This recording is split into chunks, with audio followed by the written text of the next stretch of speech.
그런데 신천지 교주 이만희 씨가 사법당국에 고발된 게 이번이 처음은 아니라고요? 네, 그렇습니다.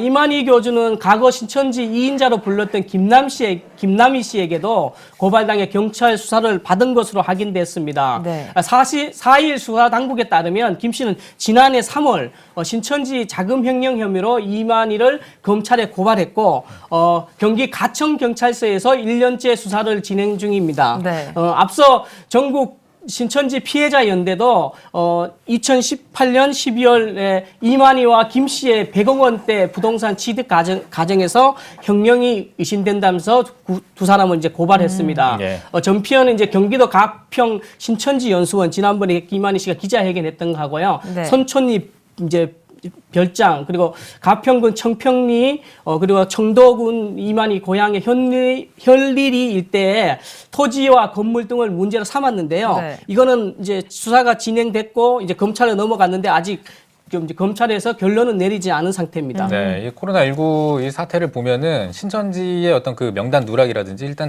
그런 약간 고의적인 그런 느낌들이 보이는 이런 행동들이 사실은 이 신천지에 대한 어떤 그 강제 수사 이 목소리도 좀 높아지는데 일조를 한 것 같습니다. 이 강제 수사 목소리도 좀 계속 나오고 있죠. 예, 그렇습니다.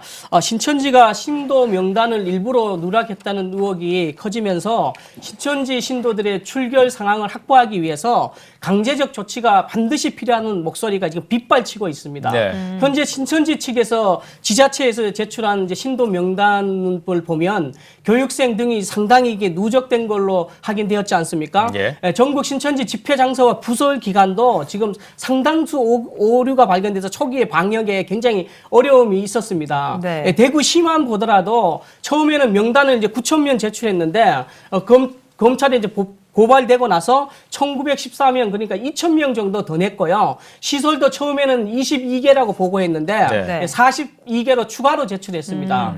경기도의 경우 신천지가 제출한 명단과 실제로 다르니까 가천 본부를 강제 진입해서 신도 명단을 이렇게 확보한 적이 있지 않습니까? 네. 이처럼 다른 지역의 신천지 본부와 센터도 강제 진입해서 내부 서류와 PC 등을 입수해서 정확한 신도 명단과 집회 출입 장소 출입 등을 확보해야 한다는 것이 이게 국민적인 여론입니다.